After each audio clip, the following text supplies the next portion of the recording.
নমস্কার। অফুরন্ত ভালোবাসা জানাই আমাদের সমস্ত শ্রোতা বন্ধুকে। আমি শান্তনু আর আপনাদের ভালোবাসার চ্যানেল বেঙ্গলি স্টোরি স্টেশন নিয়ে আবারও হাজির হয়ে গেছি। আজকে আপনাদের জন্য থাকছে স্বনামধন্য সাহিত্যিক শ্রী অনীশ দেবের লেখা একটি অলৌকিক উপন্যাস আধার প্রিয়া অবলম্বনে কাল রাত্রি। অনীশ দেব জন্ম 22শে অক্টোবর 1951 সালে কলকাতায়। তিনি ছিলেন বাংলা সাহিত্যের রহস্য, রোমাঞ্চ এবং কল্পবিজ্ঞানের একজন খ্যাতনামা লেখক। পশ্চিমবঙ্গের প্রায় সবকটি জনপ্রিয় পত্রপত্রিকায় তার লেখা প্রকাশিত হয়েছে। পুরস্কৃত হয়েছেন একাধিক পুরস্কারে। এই অসামান্য উপন্যাসটি আশা করি আপনাদের সবার খুব পছন্দসই হবে। গল্পে কথক অর্থাৎ লিলুর ভূমিকায় থাকছে দীপিকা। গল্পটি আমরা দুটি পর্বে ভাগ করেছি। আজ আপনারা শুনবেন প্রথম পর্ব। তবে গল্প শোনার আগে চ্যানেলটি সাবস্ক্রাইব করতে একদম ভুলবেন না। আর হ্যাঁ, অবশ্যই লক্ষণীয়, গল্পটি কঠোরভাবে প্রাপ্তবয়স্কদের জন্য। তাহলে চলুন দেরি না করে শুরু করে দেয়া যাক কাল রাত্রি।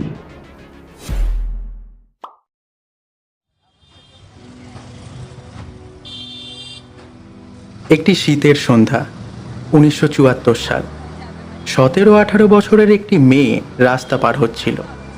পরনে গোলাপি কালো নকশা ছাপা শাড়ি, গায়ে একটা বাদামি রঙের শাল অগোছালোভাবে জড়ানো। এখন কোনো কিছুই গুছিয়ে করার মতো মনের অবস্থা মেয়েটির নেই। সেটা মেয়েটির হাঁটার ধরন লক্ষ্য করলেও বোঝা যায়। শ্যামবাজার পাঁচমাথার মোড়ে শীত যতই জাঁকিয়ে বসুক না কেন, যানবাহনের বেহিসাবি সংখ্যার তাতে কোনো রকম হেরফের হয় না। সুতরাং এদিক ওদিক দিয়ে ছুটে যাচ্ছিল নানান গাড়ি, প্রাইভেট কার, ট্যাক্সি, বাস, ট্রাম, স্কুটার, মোটর বাইক, আর অসংখ্য মানুষ যে যার ব্যস্ততায় ফাঁক ফোকর পেয়েই এক ছুটে রাস্তা পার হয়ে যাচ্ছে। ফুটপাতের বাঁদিকে পায়রার খোপের মতো ছোট ছোট লটারির টিকিটের দোকান, ডান দিকে পাঁচমেশালি ফলের দোকানে কেনাকাটার ভিড়। তার পাশেই জাগ্রত মা কালীর মন্দিরে আরতি হচ্ছে, ঘণ্টাও বাজাচ্ছে কেউ কেউ। ভক্তরা রাস্তায় দাঁড়িয়েই প্রণাম সেরে নিচ্ছে। কেউ মাথা ঠুকছে মন্দিরের দেওয়ালে। কারো মনস্কামনা পূর্ণ হয়েছে, তাই ভক্তি মেশানো কৃতজ্ঞতা জানাচ্ছে দেবীকে। আর কেউ বা মনস্কামনা পূর্ণ হওয়ার আশায় কাতর প্রার্থনায় আকুল। মেয়েটি আস্তিক। ওর বাড়িতে ঠাকুরের আসন আছে, সেখানে ওর মা সকাল সন্ধে পুজো করেন। মেয়েটিও একই অভ্যাস পেয়েছে মায়ের থেকে। দেবদেবীর ওপরে ওর ভক্তি আছে, আর আছে আস্থাও। এই পথ ধরে ও বহুদিন বহুবার যাতায়াত করেছে, কিন্তু এই মা কালীর মন্দিরে কখনো থমকে দাঁড়িয়ে প্রণাম জানায়নি। ওর কাছে ওর বাড়ির দেবদেবী ছিল সব। কিন্তু আজ সকাল থেকেই ওর সমস্ত হিসেব কেমন যেন গুলিয়ে গেছে। মাথা ঠিকমতো কাজ করছে না, মনের অবস্থাও এলোমেলো। তাই ওদিকের ফুটপাথে মা কালীর মন্দিরটা চোখে পড়া মাত্রই ও কোনো রকমে গাড়ি ঘোড়া বাঁচিয়ে রাস্তা পার হলো। ওর টানা টানা চোখে নাম না জানা কত আশঙ্কা। রাস্তার ধার ঘেঁষে বসেছিল কয়েকজন শাক সবজি বিক্রেতা। তাদের পাশ কাটিয়ে মেয়েটি চলে গেল ফুটপাতের ওপরে। মন্দিরের কাছে গিয়ে অনেকক্ষণ ধরে গাঢ় চোখে অনুভব করল জাগ্রত মা কালীকে। মেয়েটির চোখ জলে ভিজে গেল। মনে পড়ে গেল মায়ের কথা, বাবার কথা, ছোট ছোট দুই ভাইয়ের কথা, আর শুভদীপের কথা। প্রতিমাকে প্রণাম জানিয়ে মেয়েটি অন্যান্য ভক্তের পাশ কাটিয়ে সরে এলো মন্দিরের দেওয়ালের কাছে। তারপর বিষাদে আকুল হয়ে মাথা ঠুকতে লাগলো আর বিড়বিড় করে বলতে লাগলো, মা, মা গো, আমাকে রক্ষা করো মা, আমাকে রক্ষা করো, রক্ষা করো মা গো, মা। মেয়েটির মনের একটি অংশ বলতে চাইছিল, মাথা ঘুরে কোনো লাভ নেই, যা হওয়ার তা তো হবেই। কিন্তু ওর মনের অন্য আর একটা অংশ চিৎকার করে বলছিল, দেবতার লীলা দেবতাই জানে। তোর প্রার্থনায় যেন তিলমাত্র অবিশ্বাস না থাকে। কিছুক্ষণ পর মেয়েটি যেন ঘোর থেকে জেগে উঠল।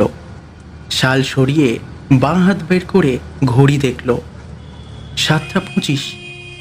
শুভদীপ নিশ্চয়ই এতক্ষণে বাড়ি ফিরে এসেছে। বাঁ হাতের চেটোটা স্পষ্ট করে চোখের সামনে ধরল মেয়েটি। শুভদীপের ফোন নম্বর লেখা আছে সেখানে, 472401। চোখের জল মুছে ফুটপাত থেকে রাস্তায় নেমে এলো সে। হাঁটতে শুরু করলো 5 মাথার মোড়ের দিকে। মোড়টা পেরিয়ে ও যাবে শ্যামবাজারের টেলিগ্রাফ অফিসে। সেখান থেকে ফোন করা যায়। যদি ওদের ফোন খারাপ থাকে তাহলে 2টো ওষুধের দোকান আছে কাছাকাছি, একটু পয়সা দিলে ওরাও ফোন করতে দেয়। মেয়েটির গায়ের রং মাজা, সরল টানা টানা গভীর চোখ, গড়ন লম্বা ও চিপচিপে, ভ্রুর কাছটা যেন জোড়া, নাকে একটা সাদা চকচকে পাথর বসানো নাকছাবি, চিবুক তীব্র, সামান্য উদ্ধত, অথচ চোখের দৃষ্টি এখন অসহায়, খানিকটা যেন ভয় পেয়েছে সে। শ্যামবাজার 5 মাথার মোড় পার হওয়ার সময় নেতাজির মূর্তির প্রায় পাশ ঘেঁষে চলে গেল মেয়েটি। রাস্তায় পথচারী ও যানবাহন যেন সে দেখেও দেখছিল না। শীতের বাতাসে হালকা কুয়াশা ভেসে বেড়াচ্ছিল। একটু দূরের জিনিস ঠিকমতো ঠাউর করে দেখা যাচ্ছিল না। মেয়েটির নজর ঝাপসা হয়ে আসছিল বোধহয়। ও শালের খুঁট দিয়ে কয়েকবার চোখ মুছল। টেলিগ্রাফ অফিসের দোতলায় উঠে একটা টেলিফোন বুথ খালি পেয়ে গেল মেয়েটি। চটপট বুথের ভিতরে ঢুকে গিয়ে অকুল পাথারে খড়কুটো আঁকড়ে ধরার মতো রিসিভারটাকে আঁকড়ে ধরল সে। না, কোনো ডায়াল টোন নেই। লিভারটা টেনে বেশ কয়েকবার খটখট করল সে। রিসিভার কানে চেপে শুনল না, একটা অস্বাভাবিক গুঞ্জন শুধু কানে ভেসে আসছে। বেরিয়ে এসে পাশের বুথের ভাঙা দরজার কাছে দাঁড়ালো মেয়েটি। একজন অবাঙালি ভদ্রলোক বেশ চেঁচিয়ে কথা বলছেন টেলিফোনে। মেয়েটি উসখুস করতে লাগলো। পিছনের কাউন্টারের ওপাশ থেকে টেলিগ্রাফের টরে টক্কা শুনতে পাচ্ছিল সে। মনে হচ্ছিল মর্স কোডের সংকেত ওর মাথার ভেতরে বাজছে। এই ভদ্রলোকের টেলিফোন করা কখন শেষ হবে? একটু পরে বুথ খালি হতেই মেয়েটি ঢুকে পড়ল বুথে। নম্বর ডায়াল করার সময় টের পেল ওর হাত কাঁপছে। ও প্রান্তে রিং বাজছিল। 4 বারের পর টেলিফোন তুলল কেউ। হ্যালো। বয়স্ক পুরুষ কণ্ঠস্বর, বোধহয় শুভদীপের বাবা। হ্যালো, শুভদীপ আছে? আপনি কে বলছেন? প্রশ্নের মধ্যে অপছন্দের সুর। শুভদীপের বাবার সঙ্গে মেয়েটির এখনো আলাপ হয়নি। শুভর কাছে শুনেছে ভদ্রলোক বেশ কড়া আর রাশভারী। ওর ব্যবসার পয়সাতেই শুভদীপের যত বাবুয়ানি। মেয়েটি ভয় পেয়ে গেল। এক মুহূর্ত কি ভেবে কাঁপা কাঁপা গলায় মিথ্যে বলল, আমি ওর বন্ধু জয়ন্তর দিদি। জয়ন্ত ওকে একটা খবর দিতে বলেছে। ওর লাস্ট উইকে ক্লাস নোটটা যেন কাল ইউনিভার্সিটিতে নিয়ে আসে। আর দাঁড়াও, বুড়োকে দিচ্ছি, ওকে যা বলার বলো। বুড়ো শুভদীপের ডাকনাম। কয়েক সেকেন্ড সব চুপচাপ, শুধু পিছন থেকে টরে টক্কা ভেসে আসছে। কিরকম দম বন্ধ করা ভ্যাপসা গরম লাগছে যেন। হ্যালো। শুভদীপের গলা। ওহ, মা কালী সত্যি জাগ্রত। শুভ, শুভ, খুব বিপদে পড়েছি শুভ। গলা চিনতে পারল শুভ। সঙ্গে সঙ্গে ওর কণ্ঠস্বর কেমন নির্বিকার ও কাট কাট হয়ে গেল। বাবার সামনে কি করে সহজভাবে কথা বলবে ও? ও তো বলেই দিয়েছিল। ফোন নাম্বার নিচ্ছ নাও, কিন্তু জেনুইন ইমার্জেন্সি না হলে ফোন করো না। অথচ কেন, কি হয়েছে? শুভ, শুভ, আজ সকাল থেকে খুব খুব বমি হচ্ছে, বারবার ওয়াগ উঠছে। আমি কি করব শুভ? আমি এখন কি করব? কাঁদছো কেন বোকামে? আরে রিগল্যান্ড ট্যাবলেট খেয়ে নাও, বমি বমি ভাব এক্ষুনি কেটে যাবে। আর তাছাড়া আমার মনে হচ্ছে ওই কোনো কারণে তোমার খাওয়া দাওয়ার গন্ডগোল হয়েছে। মেয়েটি বুঝতে পারল। ও প্রান্তে টেলিফোনের সামনে শুভদীপ এখন একা এবং নিরাপদ। কিন্তু শুভর কথায় ভরসা না পেয়ে ও তখনও কাঁদছিল। জড়ানো গলায় বলল, না না, সেসব নয় শুভ, অন্য ব্যাপার।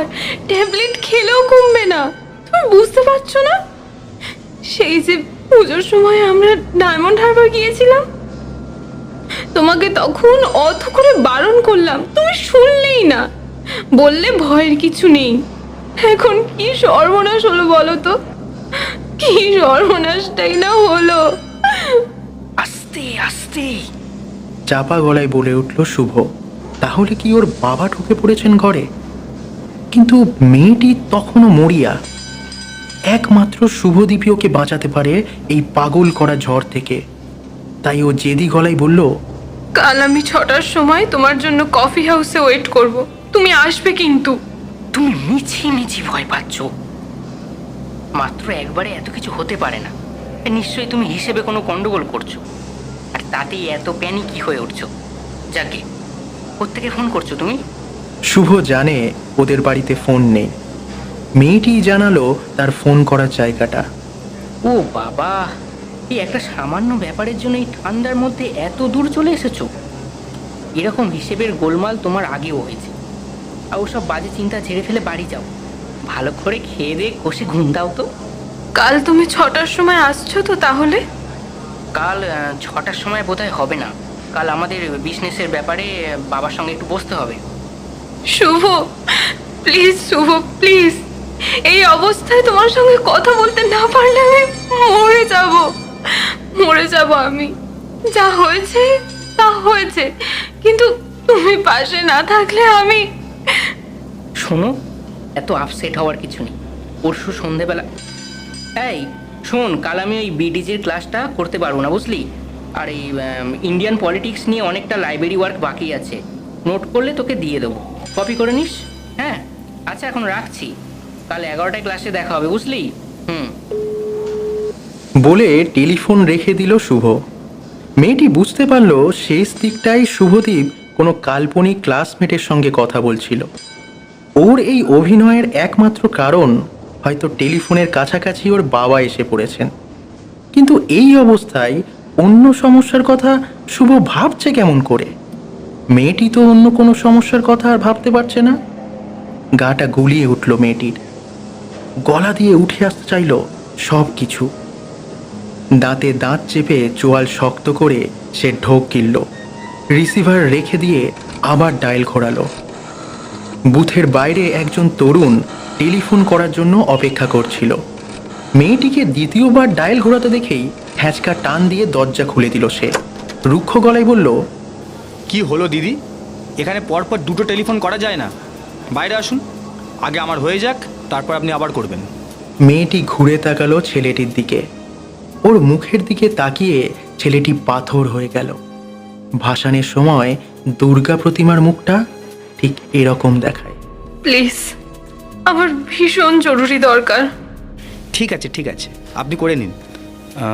বলেছি বলে কিছু মাইন্ড করবেন না। আবার ফোন করলো মেয়েটি। ও প্রান্তে সেই রাজভারী গলা। মেয়েটি রিসিভার রেখে দিল। আবার ডায়াল ঘোরালো। আবার সেই একই কণ্ঠস্বর। তারপরেও সেই একই ব্যাপার। তারপরের চেষ্টায় ও প্রান্তে কোনো রিং শোনা গেল না। বোধহয় শুভদীপের বাবা বিরক্ত হয়ে রিসিভার নামিয়ে রেখেছেন একপাশে। একটা ঘোরের মধ্যে টেলিফোন বুথ থেকে বেরিয়ে এলো মেয়েটি। এখন আর ফোন করার চেষ্টা করেও কোনো লাভ নেই। কিন্তু কি করবে ও এখন? পায়ে হেঁটে বাড়ি ফেরার পথে মেয়েটি নানান কথা ভাবছিল। সন্দেহটা ওর মনে মাথা চাড়া দিয়েছিল দিন সাতেক আগে থেকেই। মেইলি নিয়মটার গরমিল হতেই ওর ডায়মন্ড হারবারের ব্যাপারটা মনে পড়ে গিয়েছিল। তারপর যত দিন গেছে ভয়টা ততই জমাট বেঁধেছে। অবশেষে কাল রাত থেকে ওয়াগ উঠতে শুরু করে। রাতেও দু একবার বাথরুমে গিয়েছিল। তার মধ্যে একবার বমির দমক চাপতে পারেনি, কিন্তু শুধু খানিকটা জল বেরিয়ে আসা ছাড়া আর কিছুই বেরোয়নি মুখ দিয়ে। তারপর আজকের সেই জঘন্য সকালটা শুরু। গা গুলানো, মাথা ঝিমঝিম, সেই সঙ্গে ছোটখাটো আরও কত নানান উপসর্গ। মা কয়েকবার সন্দেহ মাখানো অবাক চোখে তাকিয়েছে। ডাক্তার দেখানোর কথা বলেছে, ওষুধ খাওয়ার কথা বলেছে, কিন্তু মেয়েটি বিশেষ আমল দেয়নি। বরং আজ অনেক বেশি সময় ধরে ও প্রার্থনা করেছে ঠাকুরের আসনের সামনে। সেখানে অধিষ্ঠিত মা কালী, দেবী লক্ষ্মী আর দেবাদিদেব মহাদেব, তারা নিশ্চয়ই ওর প্রার্থনায় বিশেষ কান দেননি। কারণ ওর শরীরের অস্বস্তি সময়ের সঙ্গে সঙ্গে আরো বেড়েছে। ওর বাবা অত সব লক্ষ্যও করেননি। সওদাগরি অফিসের ম্যানেজার সাহেবের অত সব লক্ষ্য করার সময় কোথায়? সব সময় ধোপ দুরস্ত পোশাকে ফিটফাট হয়ে রয়েছেন, ঠোঁটে ঝুলছে সিগারেট। বাড়িতে তিনি সাধারণ সিগারেট খান, কিন্তু রাস্তায় বেরোলেই আঙুলের ফাঁকে দামি সিগারেট। অফিসেও তাই। অফিসের গাড়ি সকাল 9টার সময় তাকে মোহনলাল স্ট্রিটের মুখ থেকে তুলে নিয়ে যায়। সেই গাড়িতে অফিসের আরও দুজন হোমরা চোমরা যাতায়াত করেন। বাড়িতে বাবা যখনই কোনো কথা বলেন, তার কেন্দ্রবিন্দুতে থাকে অফিস আর উন্নতি। মানুষটা শুধু প্রতিপত্তি আর সামাজিক প্রতিষ্ঠা চিন্তাই করে গেল। মায়ের কাছেও শুনেছে বাবা একেবারে গরিব অবস্থা থেকে এই মাঝারি অবস্থায় পৌঁছেছেন। মাঝারি থেকে এখন পৌঁছতে চান অনেক উঁচুতে। ছেলে মেয়েদের সুখ দুঃখের খবর তিনি খুব কম নেন, আর যখনই নেন সেটা একেবারে অফিসের ঢঙে। কাজকর্মে ভুল হলে মাকে অধস্তন কর্মচারী ভেবে দিব্যি ধমক লাগান, আর আঙুলের ফাঁকে সিগারেট রেখে এক মনে টিভির খবর শোনেন। দেশের খবর নিয়ে কম বেশি মাথা ব্যথা থাকলেও বাড়ির খবরে বোধহয় ভদ্রলোকের তেমন আগ্রহ নেই। তা না হলে সদ্য যুবতী মেয়ের তাল কেটে যাওয়ার রোজকার জীবন কেন তার নজরে পড়বে না? আজ সারাদিন মায়ের সঙ্গে বেশ কয়েকবার কথা কাটাকাটি হয়েছে মেয়েটির, অথচ মাকে ও প্রাণ দিয়ে ভালোবাসে। ছোটবেলা থেকে ওর মনে শুধু মায়ের স্মৃতি। কারণ ওর বাবা তখন গরিব থেকে মধ্যবিত্ত হওয়ার চেষ্টায় দিন রাত ব্যস্ত ছিলেন। ছোট ছোট ভাই দুটোকেও মেয়েটি খুব ভালোবাসে। বুবুর বয়স 8 আর টুটুর বয়স 5। দিদি বলতে ওরা দুজনেই একেবারে আত্মহারা। অথচ আজ ভাই দুটোর সঙ্গেও হাসি খুশি ব্যবহার করতে পারেনি মেয়েটি। একটি মাত্র দুশ্চিন্তা ওকে চোখের পলকে অন্য গ্রহের বাসিন্দা করে দিয়েছে। ওর সুখ দুঃখ ব্যথা বেদনা যেন ছোট্ট একটা ঘরে লুকিয়ে পড়েছে, আর সেই ঘরের জানালাগুলো যেন বন্ধ করে দিয়েছে কেউ। একটু আগে বাড়ি থেকে বেরোনোর সময় মা ভ্রু কুঁচকে জিজ্ঞাসা করেছে, কোথায় বেরোচ্ছিস এখন এই ঠান্ডার মধ্যে? একটা ফোন করব। কাল সকালে করিস। না, খুব জরুরি ফোন, এখনই করা দরকার। দরজার কাছে ঘাড় গোঁজ করে দাঁড়িয়েছিল সে। যা তাহলে, যা ভালো বুঝিস কর। এখন তুই বড় হয়ে গেছিস, নিজের ভালো মন্দ বুঝতে শিখেছিস। মা অন্যদিকে তাকিয়ে বিড়বিড় করে কথা বলছিল। আজ সকাল থেকে তোর কি যে হয়েছে, তোকে নিয়ে আমার চিন্তা হয়। মাকে জড়িয়ে ধরে ওর কাঁদতে ইচ্ছা করছিল তখন। শুভদীপের কথা ও কাউকে বলেনি। বাবা তো জানেই না, মাও না। ইস, যদি মাকে সব খুলে বলতে পারত। মেয়েটি নির্লিপ্ত গলায় জবাব দিয়েছে, কেন? শুধু শুধু চিন্তার কি আছে? 10 মাস 10 দিন পেটে ধরেছি তো, তাই। 10 মাস 10 দিন? কথাটা ধাক্কা মারল মেয়েটির বুকে। ইতিমধ্যে নিশ্চয়ই 10 দিন কেটে গেছে, তাহলে আর বাকি 10 মাস। মা যদি ব্যাপারটা এখন শুনে, তাহলে কি হার্ট ফেল করবে? মায়ের তো আবার হাই ব্লাড প্রেশার। আর কথা বাড়ায়নি সে। থমথমে মুখে সদর দরজা খুলে নেমে এসেছে রাস্তায়। এখন বাড়ি ফেরার পথে বারবার ওর মনে হচ্ছিল প্রতিটি মুহূর্তে ওর শরীরের ভেতরে আর একটা শরীর বেড়ে উঠছে। মেয়েটির চিন্তা এলোমেলো দিশেহারাভাবে ছোটাছুটি করে শেষ পর্যন্ত পাথরের দেওয়ালে মাথা খুঁড়ে মরছিল। মা জননী, অন্ধকে একটু সাহায্য করবেন। চমকে উঠে মেয়েটি দেখল ফুটপাতের একজন অন্ধ ভিখারি একটা তোবড়ানো অ্যালুমিনিয়ামের বাটি নিয়ে ভিক্ষে করছে। মেয়েটি পার্স থেকে একটা টাকা বার করে লোকটিকে দিল। ভগবান আপনার ভালো করবেন। মেয়েটি প্রায় চোখ বুজে সেই আশিস গ্রহণ করল। এখন ওর সব রকমের শুভেচ্ছা প্রয়োজন। বাড়িতে ফেরার পর মেয়েটি ঠিক করলো কাল ইউনিভার্সিটিতে গিয়ে শুভদীপের সঙ্গে দেখা করবে। এই সমস্যাটা এমন কিছু বড় সমস্যা নয়, শুভদীপ নিশ্চয়ই কিছু একটা ব্যবস্থা করবে। আর শেষ পর্যন্ত চূড়ান্ত সমাধান তো আছেই, বিয়ে। এই চিন্তাটাকে পাখির ছানার মতো বুকে আঁকড়ে ধরে বাকি রাতটা কাটিয়ে দিল মেয়েটি। বারবার ওর গা গুলিয়ে উঠছিল, মাথা দপদপ করছিল, কিন্তু শুভদীপের সঙ্গে কাটানো ভালোবাসার মুহূর্তগুলোর কথা সিনেমার মতো পরপর ভেবে ও নিজেকে সামলে রেখেছিল। কখনো কখনো দু এক কলি গান গেয়ে মনটা হালকা করতে চাইছিল। কাল শুভদীপের সঙ্গে দেখা হলেই আর কোনো চিন্তা নেই। তারপর মাকে সব কথা খুলে বলবে ও। মাকে কষ্ট দিয়েছে ভেবে ও মনে মনে কষ্ট পেল। কাল ও মার গলা জড়িয়ে ধরে সব বলবে। মা গো, আমিও তোমার মতো 10 মাস 10 দিন কষ্ট করতে শিখছি। ওর মনটা বোধহয় শান্ত হয়ে আসছিল, কারণ এক সময় নিশ্চিন্তে ঘুমিয়ে পড়ল মেয়েটি। তবে ঘুমিয়ে পড়ার আগে ও আকুল হয়ে 33 কোটি দেবদেবীকে ডেকেছিল। দেবতারা যে ওর আকুল প্রার্থনায় কান দেননি সেটা মেয়েটি বুঝতে পেরেছিল 1 সপ্তাহের মধ্যেই। শুভদীপ ওর সঙ্গে সব রকম যোগাযোগ ছিন্ন করে দিয়েছিল।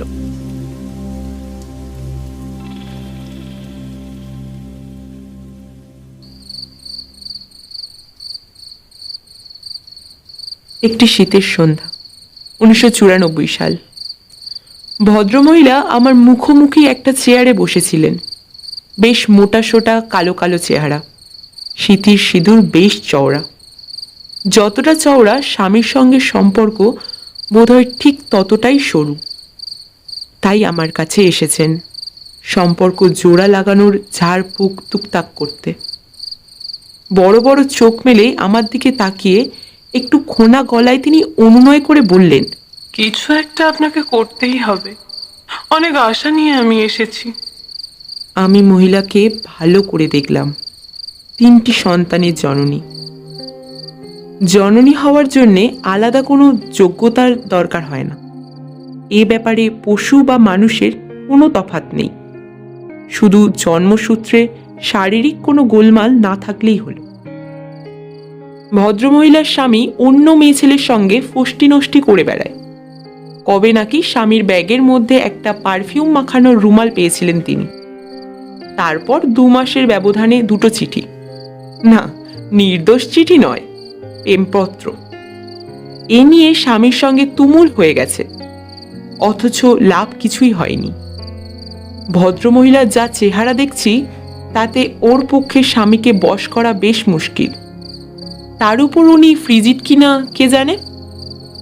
কিন্তু চেষ্টা আমাকে করতেই হবে।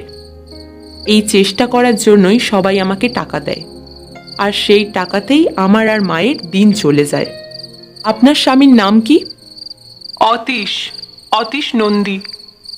আমি পাশের টেবিল থেকে বেশ মোটাসোটা একটা বই টেনে নিলাম। অতি ব্যবহারে বইয়ের পৃষ্ঠাগুলোর সেলাই ঢিলে হয়ে গেছে। পাতা উল্টাতে উল্টাতে নির্দিষ্ট একটা জায়গা খুঁজে পেলাম, পতি বশীকরণ মন্ত্র। পাতার মার্জিনে আমারই লেখা নানান নোট। সামনে রাখা একটা সাদা খাতা টেনে নিলাম। একটা ফর্সা পৃষ্ঠা বের করে লিখতে শুরু করলাম। ওং নমঃ মহাযক্ষিণী পতিং মে বশং কুরুঃ কুরুঃ স্বাহা।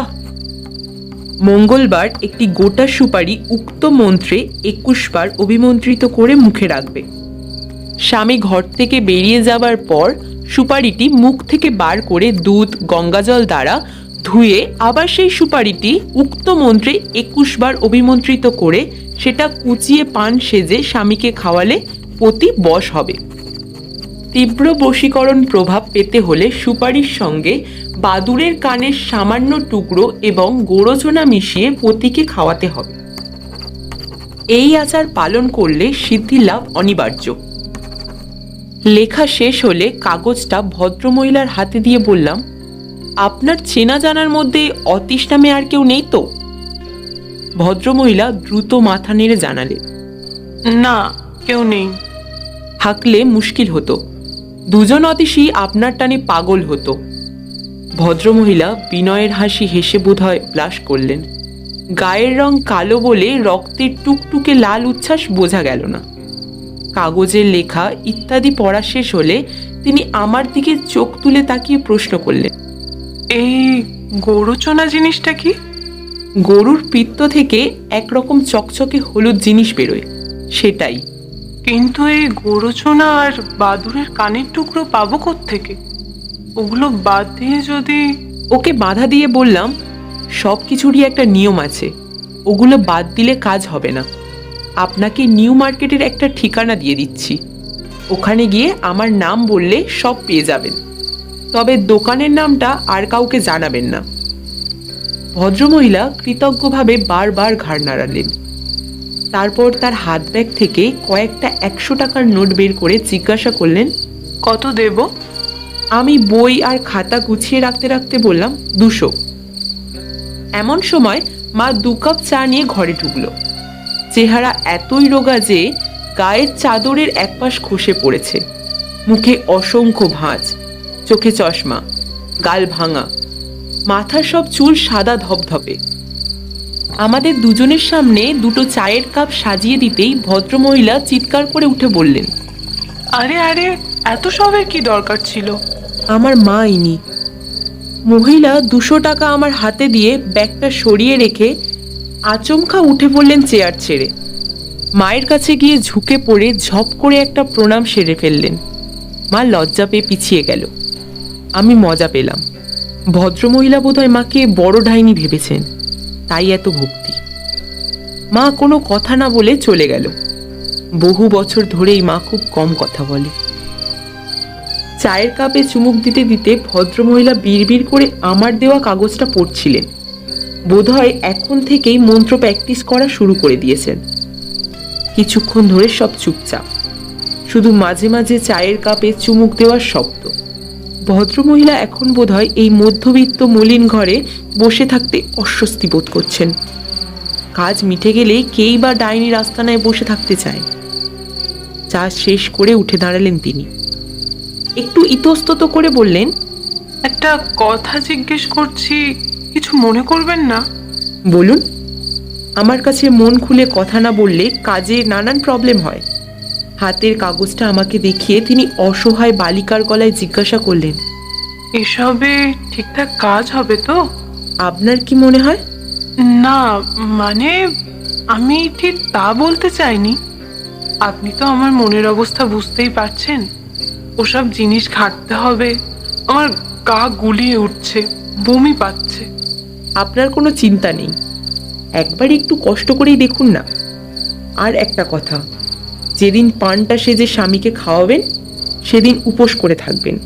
খেয়াল রাখবেন আপনার হাজবেন্ড যেন কিছু টের না পায়। ভদ্রমহিলা ঘন ঘন ঘাড় নেড়ে কৃতজ্ঞতায় আমার 2টো হাত চেপে ধরলেন। আমি ওকে দরজার কাছে এগিয়ে দেওয়ার সময় বললাম, হাজবেন্ডের সামনে একটু সেজে গুজে থাকবেন, একটু পারফিউম টারফিউম মাখবেন। আচমকা এই হিদুপদেশে ভদ্রমহিলা একটু যেন অবাক হলেন, কিন্তু কিছু বললেন না। নিয়মগুলো ঠিকঠাক মানবেন। কাজটার এফেক্ট কি হলো ও সপ্তাহে আমাকে ফোন করে জানাবেন। এই বশীকরণ মন্ত্রে যদি কাজ না হয় তাহলে ওর অতীশকে আর ধরে রাখা যাবে না। তখন বাদুড়ের কান কেন, ইয়েতির ইয়ে পানে সেজে খাওয়ালেও কোনো কাজ হবে না। ভদ্রমহিলা চলে যাওয়ার পর আমি চেয়ারে হেলান দিয়ে চুপচাপ বসে রইলাম। এখন আর কোনো ক্লায়েন্টের আসার কথা নেই। পাশের রান্নাঘর থেকে 5 ফোড়নের গন্ধ নাকে আসছে। মা রান্না শুরু করে দিয়েছে। চুপচাপ বসে আমি নিজের ফেলে আসা জীবনের কথা ভাবছিলাম, আর 4 দেওয়ালে ঘেরা ছোট্ট ঘরটাকে দেখছিলাম। 20 বছরে এই ঘরটা এতটুকু বদলায়নি। অথচ জীবন কত বদলে গেছে। ঘরের দেওয়ালগুলো 20 বছরে আরো জীর্ণ মলিন হয়েছে। একদিকে দেওয়াল নানা রকম তন্ত্র মন্ত্র, অলৌকিক আচারের বই আর কাগজপত্রের ঠাসা, আর একদিকে দেওয়ালে অনেকগুলো তাক, তাকে নানান জড়িবুটি, পশু পাখির লোম পালক, হাড় আর নখ, রুদ্রাক্ষ, হরিতকি, শুকনো নিমপাতা, সাপের খোলস ইত্যাদি রয়েছে। ক্লায়েন্টের দরকারে এগুলো ব্যবহার করতে হয় আমাকে। তাকগুলোর উপরের দেওয়ালে রক্ষাকালীর এক বিশাল মাপের ফটো টাঙানো, লাল জিহবা, অরাল বদন, ছিন্ন মুন্ডে সজ্জিতা দেবী। এই ফটোর প্রভাব আমার উপরে যত না, তার চেয়ে ঢের বেশি আমার ক্লায়েন্টদের উপরে, কারণ দেবদেবীর উপর ভক্তি আমার অনেকদিন আগেই হয়ে গেছে। এখন আমার মা নিত্য দেবতার পুজো করে, আর আমি করি অপদেবতার পুজো। মা কালীর উল্টো দিকের দেওয়ালে আর এক দেবতার ফটো, আমার পিতৃদেব। বছরে একদিন ধূপধুনো ফুলমালায় পুজো পেয়ে থাকেন। যদিও সবসময় উনি আমার দিকে তাকিয়ে থাকেন, কিন্তু ফটোর মানুষ বলেই আমাকে দেখতে পান না। পেলে তার ম্যানেজার সুলভ গলায় নির্ঘাত ধমকে সুরে বলে উঠতেন, এসব কি হচ্ছে লিলু? তোমাকে না কতদিন শিখিয়েছি, ভূত পেত অপদেবতা বলে কিচ্ছু নেই। দেবতা বলেও তো কিছু নেই বাবা, আমি হেসে আপন মনেই বলে উঠলাম। এই বাড়িতে দেবতা একদিন ছিল, কিন্তু 20 বছর আগে তারা একটা 18 বছরের অসহায় মেয়েকে একা ফেলে রেখে আকাশে চম্পট দিয়েছে। বাবার ফটোর দিকে তাকিয়ে রইলাম আমি। আমার গা গুলিয়ে উঠছিল, বমি পাচ্ছিল অকারণে।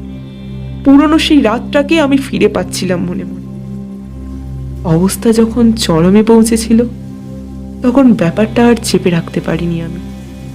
গা গুলিয়ে, মাথা ঘুরে, বমি হয়ে সে এক সাংঘাতিক অবস্থা। মা আমাকে ধরে ধরে বাথরুমে নিয়ে যাওয়ার সময় বারবার জিজ্ঞাসা করছিল, লিলু কি হয়েছে বল, বল কি হয়েছে? আমি ভীষণ ভয় পেয়ে গিয়েছিলাম। শুভদীপের নির্লিপ্ত নির্বিকার গলা কানে বাজছিল, আর ততই আমার ভয় বাড়ছিল। মাকে জড়িয়ে ধরে কেঁদে ফেলেছিলাম আমি। মা আমার দিকে কয়েক পলক তাকিয়ে কি বুঝেছিল কে জানে। মায়ের চোখে জল এসে গিয়েছিল। চাপা ভৎসনার গলায় বলেছিল, নীলা, এ তুই কি করলি? আমার গা পাক দিয়ে উঠেছিল। ছুটে বাথরুমে গিয়ে মাথা ঝুঁকিয়ে বমি করতে শুরু করলাম। মা তাড়াতাড়ি এসে বাথরুমের দরজাটা ভেজিয়ে দিয়েছিল, যাতে নাক গলানে পড়শিরা আমার বমির শব্দ শুনতে না পায়। সেদিন রাতে ঠাকুরের আসনের সামনে গলায় আঁচল দিয়ে বসে মা পাথরের মূর্তি হয়ে স্থির ভেজা চোখে তাকিয়েছিল দেবতাদের দিকে। এই 20টা বছরে দেবতারা মাকে কি দিতে পেরেছেন জানি না, তবে মা এখনো ঠাকুরের আসন ছাড়েনি, দেবতাদের ছাড়েনি, আর আর আমাকেও ছাড়েনি। চেয়ারে চোখ বুজে হেলান দিয়ে আমি বাবার গলা পেলাম। বাবা কাঁদছে। রাত তখন অনেক। পাশের ঘর থেকে মা আর বাবার চাপা কথাবার্তা কানে আসছিল। হঠাৎই বাবা কেঁদে উঠল। ইনিয়ে বিনিয়ে কপাল চাপড়ে চাপড়ে কাঁদতে থাকলো।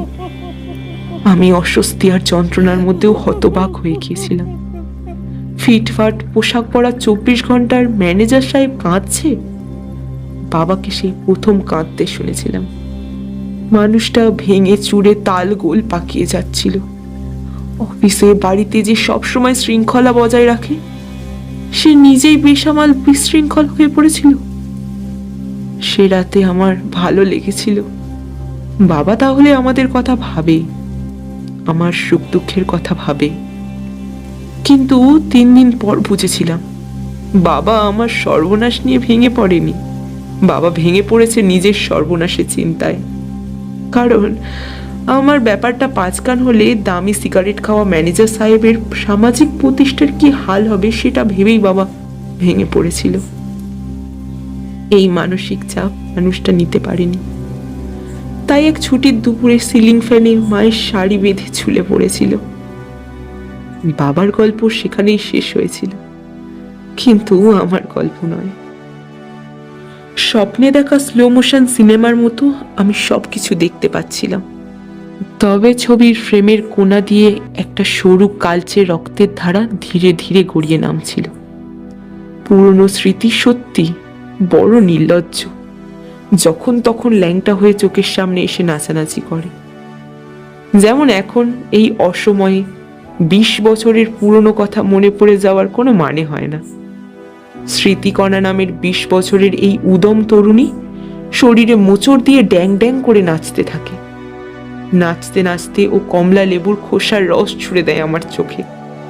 আমার চোখ জ্বালা করে, বুক জ্বালা করে। হঠাৎ মায়ের গলা পেলাম। কি রে লিলু, ঘুমিয়ে পড়লি নাকি? আমি চোখ মেলে তাকালাম। এই শীর্ণ জীর্ণ বৃদ্ধা মহিলাকে দেখলে আমার চোখ জুড়িয়ে যায়। এর সহ্যের কোনো সীমা নেই। একের পর এক মর্মান্তিক ঝড় বয়ে গেছে আমার মায়ের উপর দিয়ে। প্রথমে আমার ঘটনা, তারপর বাবার স্বার্থপরের মতো আত্মহত্যা, আর অবশেষে বুবু আর টুটুর আলাদা হয়ে যাওয়া। বিয়ের পরই ওরা আলাদা হয়ে গেছে। দিদির সঙ্গে ওদের দূরত্ব আগেই অনেক বেড়ে গিয়েছিল। বিয়ের পর সেই দূরত্বের মাঝে কেউ যেন কংক্রিটের পাঁচিল তুলে দিয়েছিল। শেষ পর্যন্ত আমি আর মা পরস্পরকে আঁকড়ে ধরে বেঁচে রইলাম। একটা সময় প্রচুর টিউশনি করে টাকা রোজগার করতাম। তারপর কি করে কি হয়ে গেল, ঝাড়ফুঁক টুকটাকে 2-1টা বই হাতে এসে গেল, আর একই সঙ্গে তন্ত্রমন্ত্রের দিকে ঝোঁক গেল বেড়ে।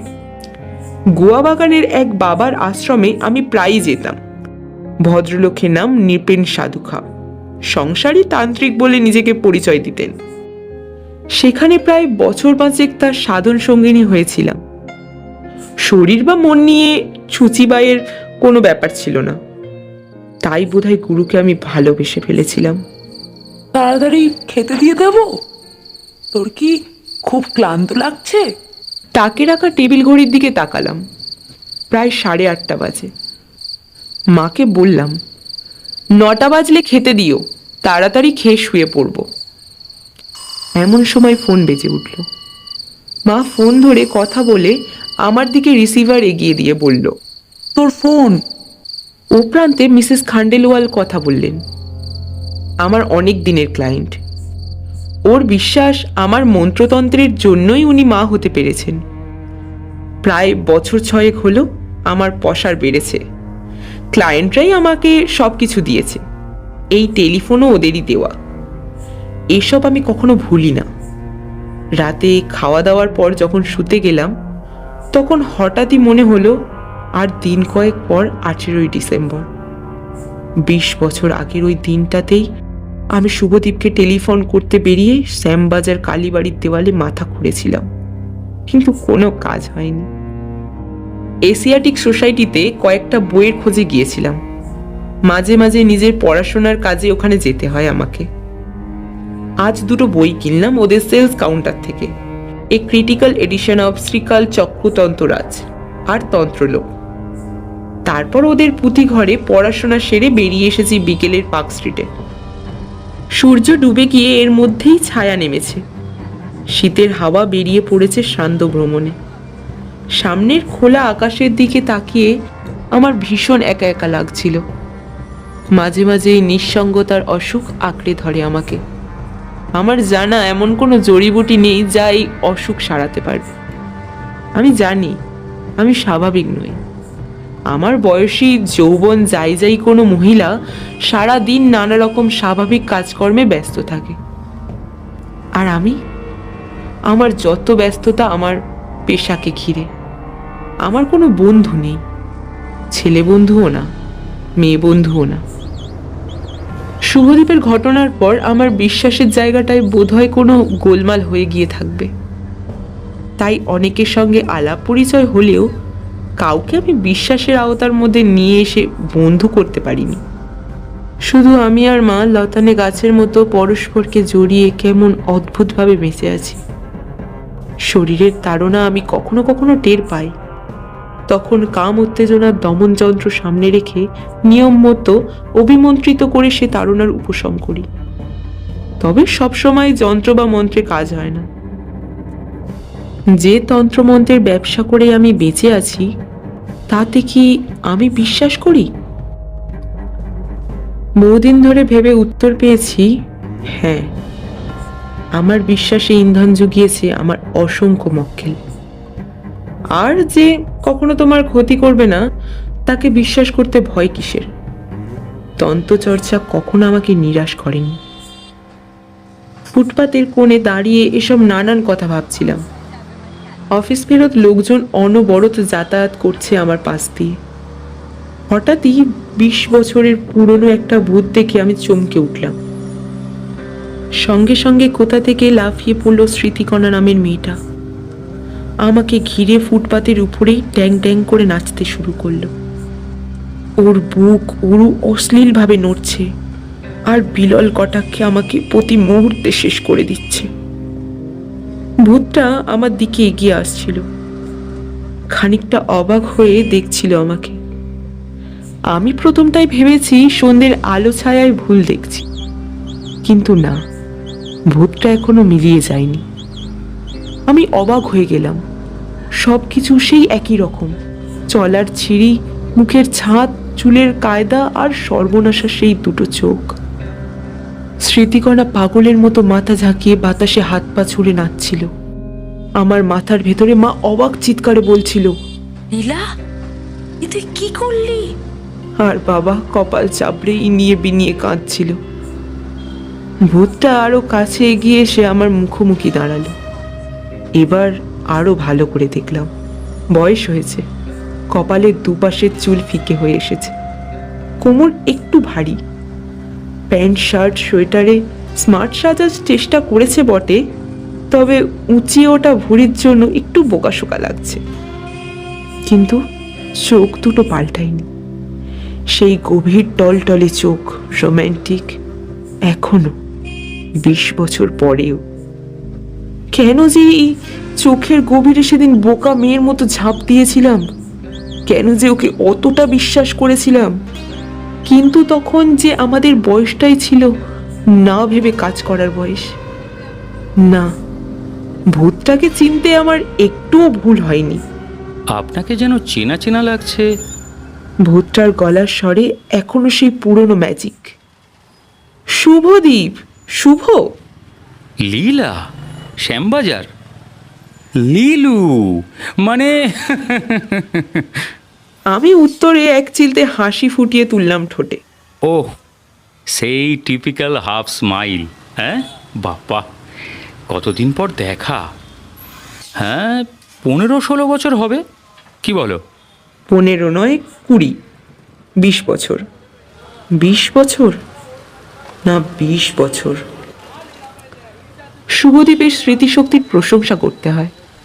আমার টিপিক্যাল হাফ স্মাইলের ব্যাপারটা ও মনে রেখেছে, কিন্তু 20 বছরটা ভুলে গেছে অনায়াসে। ফুটপাতে দাঁড়িয়ে কিছুক্ষণ কথা বলার পর শুভ বলল, লীলু, চলো কোথাও গিয়ে একটু বসি। হ্যাঁ, যদিও অবশ্য তোমার আপত্তি না থাকে। কত গল্প জমে আছে জানো। আমি অবাক হয়ে শুনলাম। আমি বলছি, চলো, কোনো আপত্তি নেই। রাস্তা দিয়ে কত গাড়ি ছুটে যাচ্ছিল। শুভকে আমি কেন এক ধাক্কায় কোনো গাড়ির তলায় ফেলে দিচ্ছি না? কেন খতম করে দিচ্ছি না ওর পৌরুষের আস্ফালন? আমার একা হয়ে যাওয়া মন বোধ হয় এই মুহূর্তে কারো সঙ্গ চাইছিল, তাই ওর পাশাপাশি হেঁটে চললাম অনায়াসে। বাবার কান্না আর আমি শুনতে পাচ্ছিলাম না। ফুটপাত ধরে হাঁটতে হাঁটতে শুভ বলল, সত্যি ভাবা যায় না লীলু, 20 বছর পর হঠাৎ করে এরকম রাস্তায় দেখা। হ্যাঁ, আমি আর সহজে অবাক হই না। ভাবা যায় না এরকম অনেক কিছু আমি 20 বছরে ভাবতে শিখেছি। শুভ একটু অবাক চোখে দেখলো আমার দিকে, মজা করে বলল, আমার লীলু অনেক পাল্টে গেছে। পাল্টাবেই তো, 18 বছর আর 38 বছরের অনেক তফাৎ। আমরা টমিক্যাট রেস্টুরেন্টে গিয়ে বসলাম। রেস্টুরেন্টের ভেতরটা আবছা অন্ধকার, মাঝে মাঝে লাল নীল স্পট চলছে, চাপা ঝংকার তুলে হালকা মিউজিক বাজছে। তার সঙ্গে পাল্লা দিয়ে একটা রোগা মেয়ে মিহি গলায় হিন্দি গান গাইছে। রেস্টুরেন্টের সাজগোজ মন্দ নয়, পালিশ করা কাঠের দেওয়াল, তার উপরে পেতলের কারুকাজ, আর দেওয়ালের নানান জায়গায় রহস্যময় ছমছমে অয়েল পেন্টিং ঝোলানো। দরজার কাছে রঙিন কাচের চুড়ির শিকল ঝুলিয়ে তৈরি চিক, তার জায়গায় জায়গায় লাল নীল হলদে টুনিবাতি। শুভদীপ মেনু কার্ড আমার দিকে এগিয়ে দিয়ে বলল, পছন্দসই অর্ডার দাও। শুধু একটু স্ন্যাক্স নেব, যেমন চিকেন স্যান্ডউইচ চলতে পারে, তার সঙ্গে কফি। শুভ পকেট থেকে সিগারেট বের করে ধরাতে ধরাতে বলল, ব্যাস এই, ড্রিঙ্কস নেবে না? না, অভ্যেস নেই, তবে তুমি নিতে পারো, আই ওয়ন্ট মাইন্ড। আমি একটু হুইস্কি নেব, ফর ওল্ড টাইম সেক। বেয়ারা অর্ডার নিয়ে চলে গেল। 20 বছর আগের মতো সুন্দর করে হেসে শুভ জিজ্ঞাসা করলো, বলো কেমন আছো, আর কি কি করলে এই 20 বছরে? ওর কথার সহজ সুরে মনে হলো 20 বছর নয়, ওর সঙ্গে 20 ঘন্টা পরে যেন আমার দেখা হলো। টেবিলের একপাশে কাঁচের গ্লাসে সাজানো পেপার ন্যাপকিনের নকশা দেখতে দেখতে বললাম, তেমন কিছুই করিনি, শুধু বুড়ি হয়েছি, কোনো রকমে দিন চলে যাচ্ছে। কে বলেছে তুমি বুড়ি হয়েছ? কথাটা বলে শুভদীপ আমার সাজ পোশাক দেখছিল। বিয়ে তো করনি দেখছি। ওর সিগারেটের গন্ধ আমার নাকে এসে লাগছিল, আর বাবার কথা মনে পড়ে যাচ্ছিল আমার। স্পষ্ট দেখতে পাচ্ছিলাম মানুষটা সিলিং ফ্যান থেকে ঝুলছে আর কপাল চাপড়ে কাঁদছে। শুধু বিয়ে কেন, অনেক কিছুই করা হয়ে ওঠেনি। বিয়ে না করার জন্য নিশ্চয়ই আমার ঘাড়ে দোষ চাপাওনি। আমার বমি পাচ্ছিল, গা গুলিয়ে উঠছিল। বললাম, ওটা ছাড়া আর কোনো টপিক নেই? শুভ হাসল, স্বস্তির হাসি। ও বোধহয় ভেবেছিল আমি পুরনো কাসন্দি ঘেটে ওর দায় দায়িত্ব নিয়ে চাপানুতোর শুরু করব। সেই আশঙ্কা কেটে যেতেই ও অনেক সহজ হয়ে গেল। এখন কোথায় থাকো? সেই শ্যামবাজারে? হ্যাঁ, একই বাড়িতে থাকা বলতে আমি আর মা। আর মেসোমশাই? শুভদীপ আমাদের বাড়িতে কখনো যায়নি, শুধু আমার মুখে সকলের গল্প শুনেছিল। ওকে সংক্ষেপে সবার কথা বললাম, তবে বাবা যে আত্মহত্যা করেছে সেটা জানালাম না। চিকেন স্যান্ডউইচ আর পটেটো চিপস চলে এলো টেবিলে, সঙ্গে টমেটো সস। শুভ সিগারেটটা অ্যাস্ট্রেতে গুঁজে দিয়ে স্যান্ডউইচের সস মাখাতে শুরু করলো। 2-1 টুকরো চিপস দাঁতে কেটে স্যান্ডউইচে কামড় বসালো। আমারও খিদে পেয়েছিল, তাই লোক দেখানোর লজ্জা না করে খেতে শুরু করলাম। তুমি আর মাসিমা বাড়িতে একা থাকো?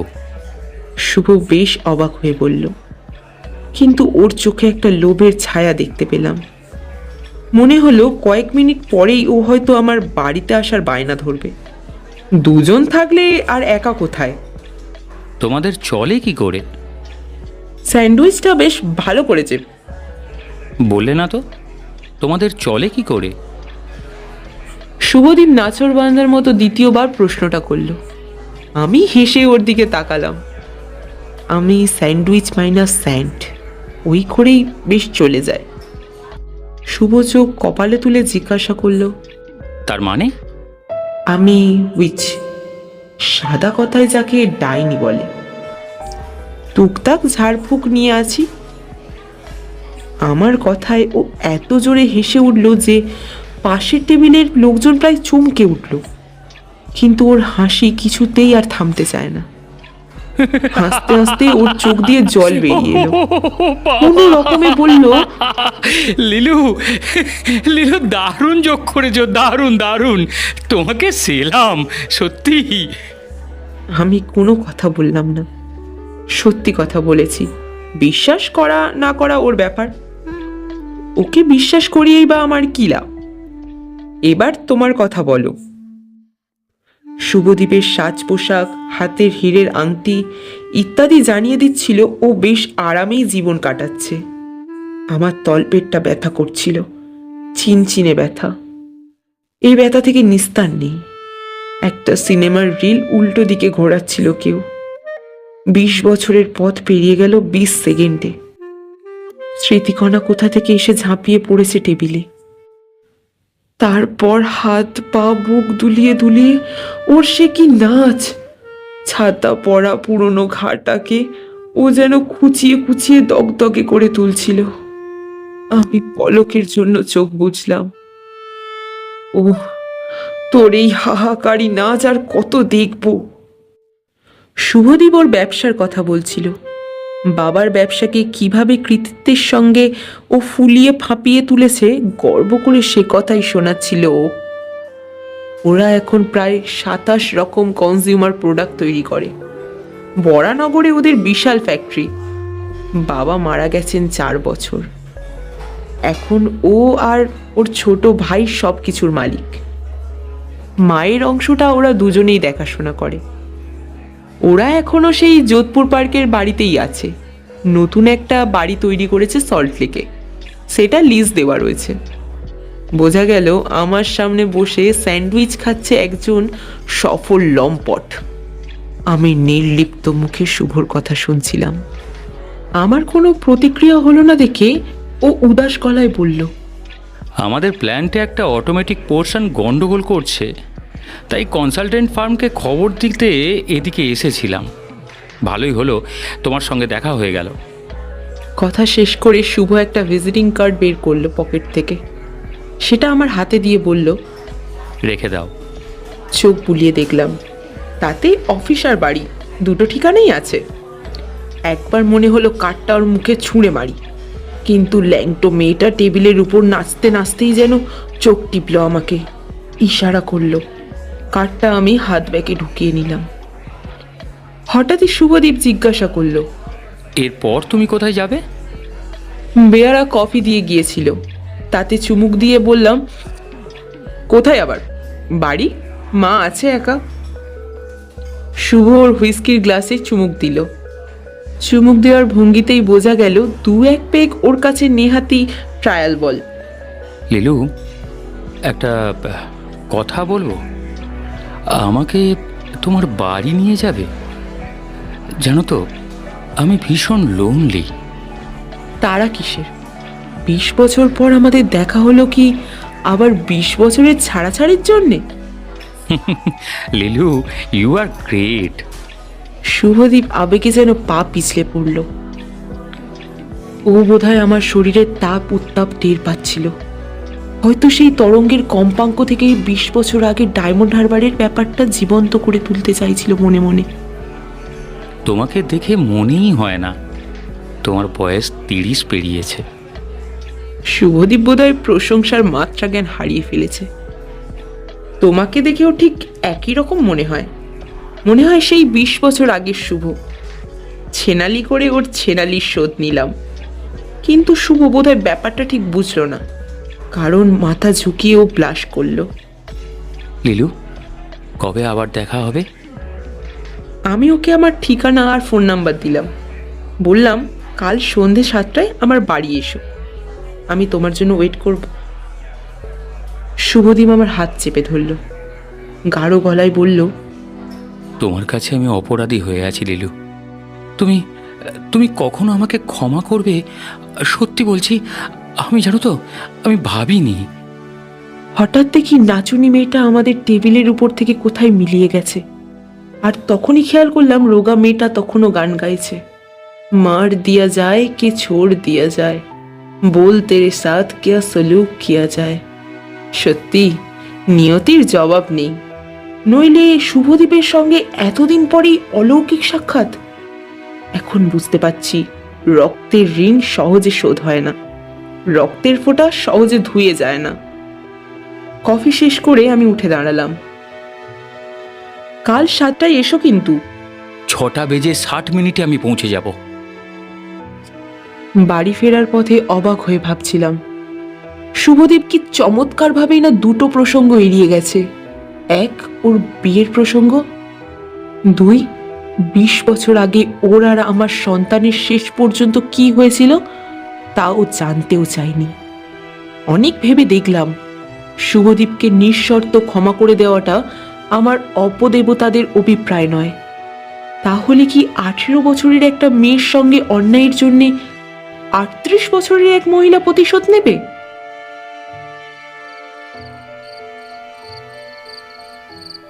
কাঁটায় কাঁটায় 7টার সময় শুভদীপ এলো আমার বাড়িতে। পাজামা পাঞ্জাবি শাল পরে ও একেবারে ফুল বাবুটি সেজে এসেছে। ও যখন আমাকে পাশ কাটিয়ে বাড়িতে ঢুকলো তখন ওর গা থেকে পারফিউমের গন্ধ পেলাম।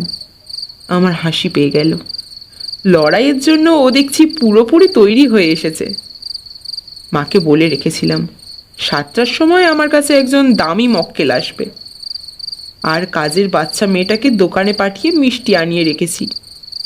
মা শুভদীপের সামনে সেগুলোই সাজিয়ে দিয়ে গেল। এই কি, আরে বাবা, এত সবের কি দরকার ছিল?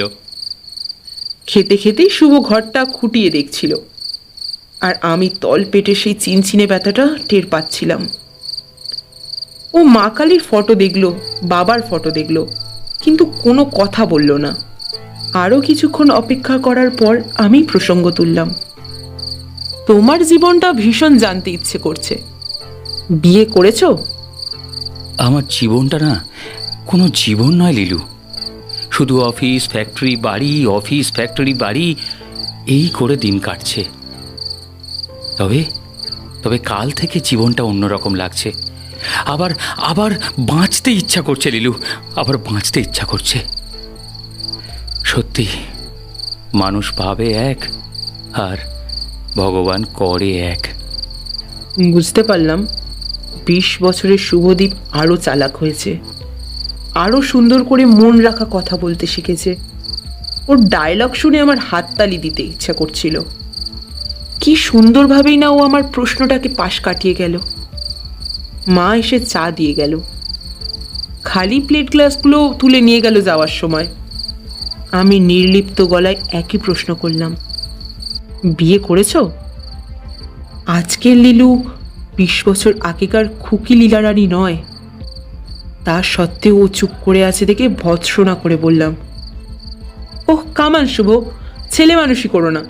আমি না করলে কি হবে, সবাই বিয়ে করে। একটা সিগারেট ধরালো শুভদীপ, চায়ের কাপে কয়েকবার চুমুক দিল, তারপর উদাস চোখে মা কালীর ফটোর দিকে তাকিয়ে বলল, সুস্মিতার সঙ্গে আমার বিয়ে হয়েছে 12 বছর।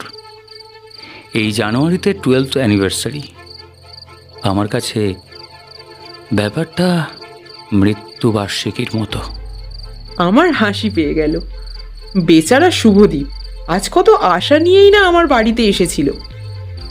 20 বছর আগে পড়া আমার শরীরের ভূগোল বই ওর আজও মুখস্থ আছে কিনা সেটা যাচাই করতে এসেছিল। অথচ কথাবার্তা কি অদ্ভুতভাবে ওর অপছন্দের পথে এগোচ্ছে। আমি শুভর অভিনয়ে সায় দিয়ে সহানুভূতির অভিনয় করে বললাম, কেন, সুস্মিতা কি তোমার সঙ্গে অ্যাডজাস্ট করে চলে না? ও আমাকে একটুও বোঝার চেষ্টা করে না। জানি তুমি হয়তো ভাবছো এসব বলে তোমার সহানুভূতি পাওয়ার চেষ্টা করছি, কিন্তু হঠাৎই সিগারেট ফেলে দিয়ে আমার হাত চেপে ধরল শুভদীপ। কিন্তু বিশ্বাস করো লিলু, আমি ভীষণ একা। শুভ আমার হাত কচলাতে লাগলো। আমার বিরক্ত লাগছিল, কিন্তু হাত ছাড়িয়ে নিলাম না। ওকে আমি একটু আধটু আশকারা দিতে চাই, আমার পরিকল্পনার পক্ষে সেটা খুব জরুরি। আমার হাসি পাচ্ছিল, কিন্তু অনেক কষ্টে হাসি চাপলাম। শুভর অভিনয়ে বুদ্ধির ছাপ আছে, তবে ওকে আমার খারাপ লাগছিল না। বোকা ভগবানের চেয়ে বুদ্ধিমান শয়তান অনেক ভালো। ওর হাত ক্রমশ গরম হয়ে উঠছিল। ও আতুর চোখে আমাকে দেখছিল। দেখার যথেষ্ট কারণ আছে। আজ আমি আমার আলমারির সবচেয়ে ফিনফিনে এবং দামি শাড়িটা পরেছি, আর আকাশি শাড়ির নিচে লোকাট গাঢ় নীল রঙের ব্লাউজ। বাইরে শীত থাকলেও ঘরের ভেতরে সেরকম ঠান্ডা নেই। সুতরাং আমার শরীরের যতটুকু যেভাবে দেখা যায় সেভাবেই দেখছিল শুভদীপ। আমি আচমকা জিজ্ঞাসা করলাম, তোমার ছেলে মেয়ে কটা? শুভ আমার হাতটা চট করে ছেড়ে দিল, আমাকে এক পলক অদ্ভুত চোখে দেখে মাথা নাড়ল। নেই। তোমার বিয়ে তাহলে সুখের হয়নি? এর পরেও ঠাট্টা করছো লিলু? সুস্মিতাকে ডিভোর্সের কথা ভেবেছো? ভেবেছি, কিন্তু কোনো উপায় নেই, বাঁধা পড়ে গেছি। ওর বাবা আমাদের বিজনেসে 5.5 লাখ টাকা ঢেলেছে। তাই বলি, আষ্টে পৃষ্ঠে বাধা না পড়লে শুভকে আটকাতে পারবে কে? লিলু, তুমি তুমি সাহস দিলে আমি একবার চেষ্টা করতে পারি, তাহলে পুরনো ভুলটা শোধরানো যায়। বিশ্বাস করো টাকা পয়সার দিকে আমার আর কোনো টান নেই। কিন্তু মেয়ে ছেলের দিকে আছে। বুঝতে পারছিলাম শুভর কথাগুলো আগা গোড়া মিথ্যে, পুরোটাই অভিনয়, কিন্তু তা সত্ত্বেও শুনতে খারাপ লাগছিল না। তুমি সাহস দিলে আমি একবার চেষ্টা করতে পারি। চমৎকার। আমার গুরু নৃপেন সাধুখা যখন আমাকে কামনা করেছেন তখন স্পষ্ট বলেছেন, লীলা, আমাদের মিলন প্রয়োজন। আমরা দুজনে মাঝরাতে মিলিত হওয়ার পর উত্তরে মুখ করে বসে কর্ণপিশাচিনী গুহমন্ত্র সাধনা করেছি। ফলে মিলনটাকেও আমার খুব স্বাভাবিক স্বতঃস্ফূর্ত বলে মনে হয়েছে। সেই গুরুর সঙ্গে একাত্ম হয়ে আমি বটযক্ষিণী চেটক, রতিরাজ চেটক, শটকোণ বিষাঙ্ক যন্ত্রপ্রয়োগ, বার্তালি মন্ত্র ইত্যাদি চর্চা করেছি। একসময় মানুষটাকে আমি ভালোবেসে ফেলেছিলাম। তিনি ছিলেন আমার দেখা একমাত্র পুরুষ, যার মধ্যে পুরুষকার আছে। কিন্তু প্রায় 5 বছর সম্পর্কের পর তিনি এক বস্ত্রে হিমালয়ের দিকে রওনা হন। মনে পড়ে সেদিন আমি হারানো ভালোবাসার জন্য কেঁদেছিলাম। খেয়াল করিনি শুভ কখন যেন আমার উরুতে হাত রেখেছে। শুনতে পেলাম ও বলছে, লিলু, আমি বিয়ে করেছি শুনে তোমার খারাপ লাগছে? আমি বাবার ফটোর দিকে চোখ রেখে বললাম, না, তা নয়। তারপর উঠে গিয়ে বাড়ির ভেতরে যাওয়ার দরজাটা বন্ধ করে ছিটকিনি এঁটে দিলাম। মা জানে তন্ত্রচর্চার জন্য নির্জনতা দরকার। শুভ চট করে উঠে দাঁড়িয়ে গায়ের শালটা খুলে রেখে দিল চেয়ারে। তারপর দুপা ফেলে আমার কাছে এগিয়ে এসে আমাকে একেবারে জাপটে ধরল। আমি শান্ত গলায় বললাম, এখন না, পরে। কয়েকটা দরকারি কথা তোমার শোনা দরকার। শুভ আমার চোখে কি দেখলো কে জানে। আমাকে ছেড়ে দিয়ে ও শালটা গায়ে জড়িয়ে নিল আবার। ভুরু কুচকে জিজ্ঞাসা করলো, শুধু তাহলে দরজা দিতে গেলে কেন? আমি চেয়ারে বসে বললাম, শরীরের লজ্জা আড়াল করতে দরজা দিইনি, দিয়েছি মনের লজ্জা আড়াল করতে। বসো। ও বসে পড়ল। দাঁতে দাঁত চেপে আমি ঠিক করলাম, এইবার ওকে বলা দরকার। সত্যি কথার প্রয়োজন কখনোই ফুরিয়ে যায় না। আচ্ছা শুভ, 20 বছর মানে কতদিন জানো? 7300 দিন। তাতে কি হয়েছে? আজ আমার সর্বনাশের প্রায় 20তম বার্ষিকী। লিলু, প্লিজ আমাকে আর অপমান করো না। জানি আমার অন্যায়ের কোনো ক্ষমা নেই। আমি কথা না বলে চুপ করে শোনো। শুভদীপের মুখে একটা ভয়ের ছায়া দেখতে পেলাম। ওর পারফিউমের গন্ধ মিশে যাচ্ছিল মলিন ঘরের প্রাচীন গন্ধের সঙ্গে। কেমন এক অদ্ভুত বাতাবরণ কখন যেন তৈরি হয়ে গেছে এই শীতের সন্ধ্যায়। শুভ ঠিক বুঝতে পারছিল না কি করবে, কোন দিকে তাকাবে, হাত দুটো কোথায় রাখবে। আমি সদোক্তির মতো বলতে শুরু করলাম, সর্বনাশ বলতে তোমার হাতে আমার মেয়েলি ব্যাপার খোয়া যাওয়া নয়, এমনকি তুমি আমাকে বিয়ে না করে সরে পড়েছ তাও নয়। ব্যাপারটা অন্য। 20 বছর আগে আমার বয়স ছিল 17 কি 18। কিশোরী আর যুবতীর মাঝামাঝির বয়স একটা। বাড়িতে ঝগড়া করে আজকের মতোই শীতের এক সন্ধ্যায় শ্যামবাজারের টেলিগ্রাফ অফিস থেকে তোমার বাড়িতে আমি ফোন করেছিলাম। তুমি নানান পাশ কাটানো কথা বলেছিলে আমায়। বলেছিলে আপসেট হওয়ার কিছু নেই। তারপর তোমার কোনো ক্লাসমেটের সঙ্গে কথা বলার ভান করেছিলে। তুমি যদি শুভদীপের চোয়াল কিছুটা ঝুলে পড়েছিল। ও বোধহয় কিছু বলতে যাচ্ছিল। আমি হাত তুলে ওকে বাঁধা দিলাম। আমার কথা এখনো শেষ হয়নি। নানান দুশ্চিন্তা মাথায় করে সেদিন আমি বাড়ি ফিরে এসেছিলাম। তুমি জানো না কিভাবে আমার এক একটা দিন, এক একটা রাত কেটেছিল। বেশ কয়েকদিন সন্ধেবেলা আমি কফি হাউসে গিয়ে তোমার জন্য অপেক্ষা করেছি, তুমি আসোনি। শুভ, আমি কিন্তু তোমার বাড়িতে যেতে পারতাম, ইউনিভার্সিটিতে তোমার সঙ্গে দেখা করতে। হয়তো হইচই হতো, অনেক ঝামেলা হতো, শেষ পর্যন্ত সমাধানও হতো। কিন্তু আমার আত্মসম্মানে বেঁধেছিল। আপা আত্মমর্যাদা নিয়ে আমি শুধু অপেক্ষাই করে গেলাম মূর্খের মতো। শুভ তখনও মুখ সামান্য হাঁ করে আমার দিকে তাকিয়ে, আর আমি একটা স্বপ্নের ঘোরের মধ্যে কথা বলে যাচ্ছিলাম। তুমি তো জানো অ্যাভার্সন তখন বেআইনি ছিল, ফলে অনভিজ্ঞ অপদার্থ একটা মেয়ে অসহায়ভাবে শূন্যে হাতড়াতে লাগলো।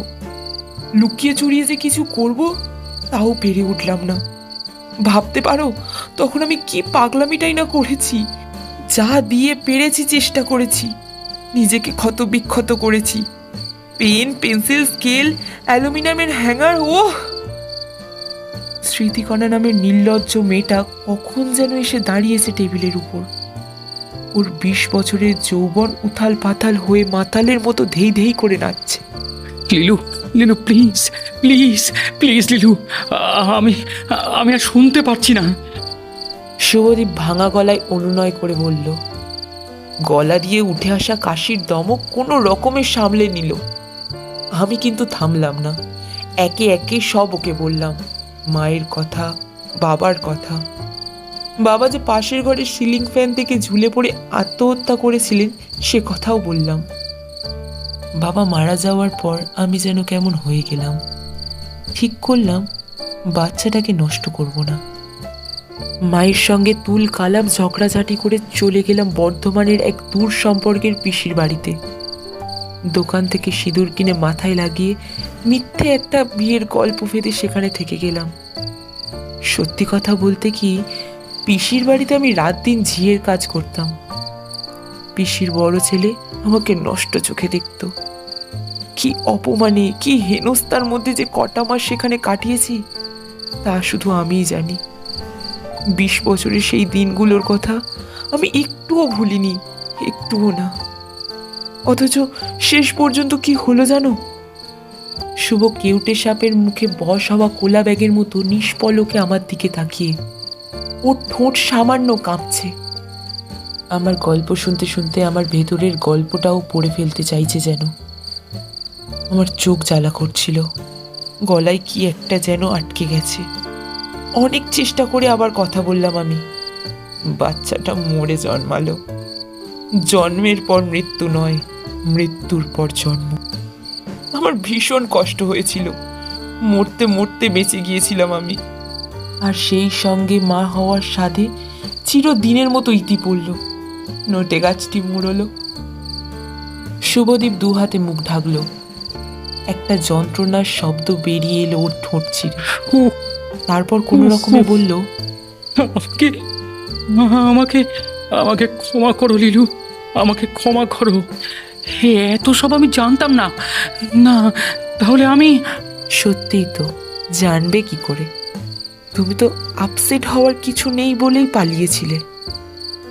শুভ এবার কাঁদতে লাগলো। ওর পাঞ্জাবি পরা পিঠটা ফুলে ফুলে উঠতে লাগলো। তারই মধ্যে ও জড়িয়ে জড়িয়ে বলল,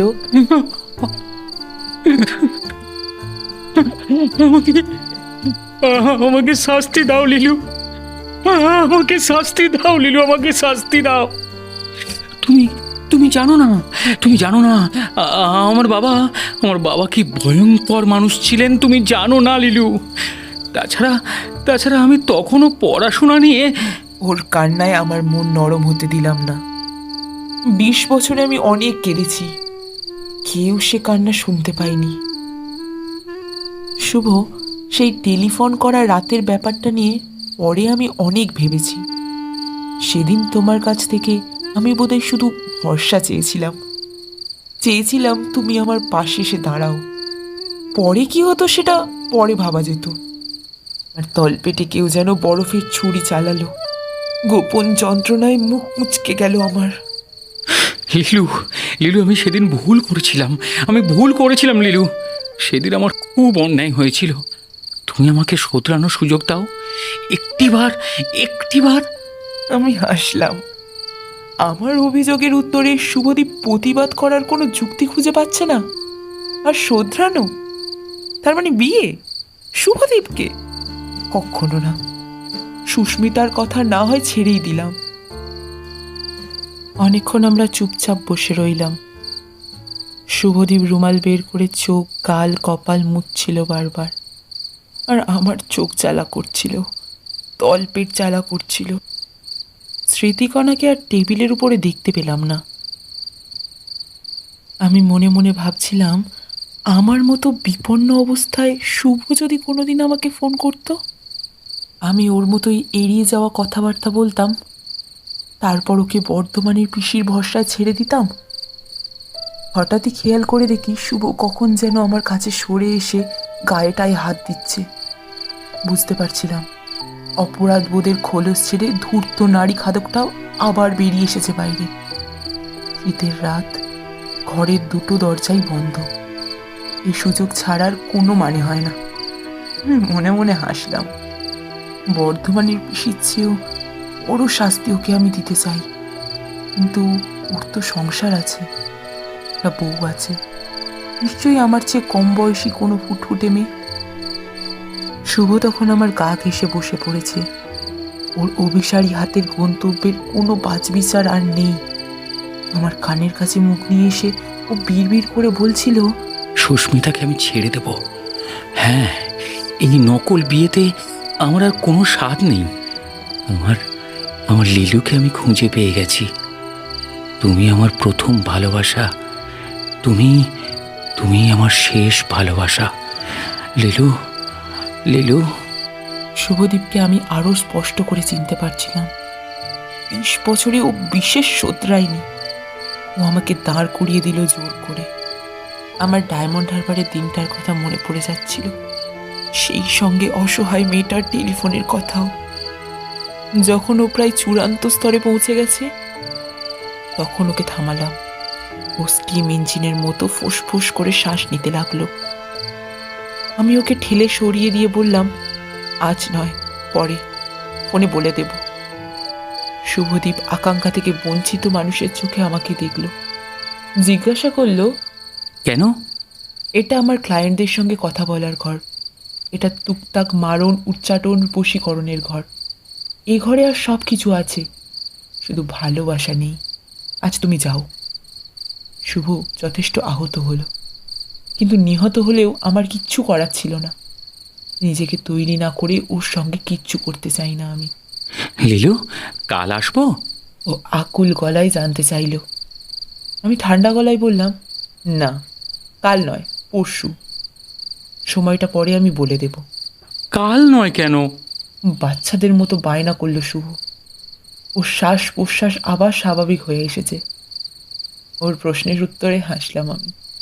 অপেক্ষার আনন্দ থেকে তোমাকে বঞ্চিত করতে চাই না বলে। 20 বছর ধরে আমি হয়তো অপেক্ষা করেছি। অপেক্ষার আনন্দ থেকে আমিও বঞ্চিত হতে চাই না। অপ্রসন্ন মন নিয়ে শুভদীপ চলে গেল। আমি ওকে টাটা করে বিদায় দিলাম। শুভদীপ চলে যাওয়ার পর অনেক রাত পর্যন্ত নানান বইপত্র ঘাঁটাঘাঁটি করলাম। দেওয়ালের একেবারে নিচের তাক থেকে একটা প্রাচীন পুঁথির কপি বের করলাম। নেপালের দরবার পাঠাগারের একটি দুষ্প্রাপ্য অমূল্য পুঁথি, গুহসূত্র, এটা তারই কপি। সেটার পাতা উল্টে অনেকক্ষণ পড়াশোনা করলাম। কাগজে নোট নিলাম। তারপর বের করে নিলাম আরও 2টি বই, গর্ভপ্রবেশ ও সৃষ্টিশাস্ত্র। সেগুলোর কয়েকটা বিশেষ পৃষ্ঠা খুঁটিয়ে পড়ার পর পেয়ে গেলাম আমার আকাঙ্ক্ষিত সমাধান। বন্ধা নারীর নিশ্চিত গর্ভ সঞ্চারের হদিশ। একবার এক মক্কেলের জন্য এই টোটকা কাজে লাগিয়েছিলাম, তাতে ফলও পাওয়া গিয়েছিল। এবার আমার নিজের পালা। একটা সাদা কাগজে যাবতীয় তথ্য আচার লিখে নিতে লাগলাম। ওং হং গং সং ফং সং খং মহাকাল ভৈরবায় নমঃ। 2 চামচ মধু, 1 চামচ পোস্ত, পোয়াটাক দুধ, তিল পরিমাণ আফিম ও ধুতুরার 2টি বীজ গুঁড়ো করে ভালো করে মিশিয়ে একটি সূচি কাচপাত্রে রাখবে। দ্রব্যটিকে শুষ্ক করে একটি কাকের পালক ও একটি পেঁচার পালক দিয়ে 3 বার করে স্পর্শ করবে। তারপর দ্রব্যটিকে উপরোক্ত মন্ত্রে 108 বার অভিমন্ত্রিত করবে। এই আচারের পর গর্ভকামী যুবতী দ্রব্যটি সেবন করবে এবং বীর্যবান পুরুষের সঙ্গে পূর্ণ মিলনে লিপ্ত হবে। মিলনকালে মন্ত্রটি নিবিষ্ট মনে জপ করবে। এই প্রকারে সিদ্ধিলাভ অবসম্ভাবী। বইগুলোতে এর পরেও লেখা ছিল পুত্র সন্তানের লাভের জন্য কি কি নিয়ম মানতে হবে, আর কন্যা সন্তানের জন্যই বা কি নিয়ম। সেসব আমার কোনো দরকার নেই। কারণ আমি চাই কিছু একটা হোক, তা সে ছেলে মেয়ে বা ট্রান্স যাই হোক, আমার কাজ চলে যাবে। শুভদীপ এরপর যেদিন আসবে সেদিন আমাকে তৈরি থাকতে হবে আগে থেকেই। মাকে আর কাজের মেয়েটাকে দেশবন্ধু পার্কে ভগবত পাঠ শুনতে পাঠিয়ে দেব, যাতে বাড়ি খালি থাকে। তারপর আমি, শুভ আর অশুভ, শুধু এই 3 শক্তির খেলা।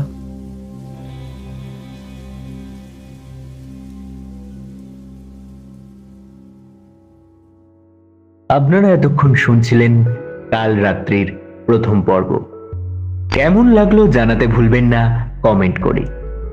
দীপিকার সাথে আজ গল্প পাঠে ছিল অর্পণ, জুনিয়র শুভদীপের চরিত্রে রৌনক, আর সিনিয়র শুভদীপ তন্ময়, জুনিয়র লীলার চরিত্রে স্নেহা, শুভদীপের বাবার চরিত্রে মনোহর মণ্ডল, লীলার মায়ের চরিত্রে দিশা, লীলার বাবার চরিত্রে ছিল তন্ময়, জনৈক ছেলে ও ভিক্ষুকের ভূমিকায় সৌভিক, লীলার ক্লায়েন্টের ভূমিকায় স্নেহা, আশার ভূমিকায় দিশা ও সূত্রধরের ভূমিকায় আমি শান্তনু। গল্পটির নির্দেশনায় ছিলেন তন্ময় দাস, আর এই অপূর্ব পোস্টারটা যেটা আপনারা দেখছেন এটা ডিজাইন করেছে অর্পণ। তাহলে আজকের মতো বাই বাই, দেখা হচ্ছে সামনের সপ্তাহে এই উপন্যাসের অন্তিম পর্ব নিয়ে। ততদিনের জন্য ভালো থাকুন, সুস্থ থাকুন, গল্পে গল্পে থাকুন। ধন্যবাদ।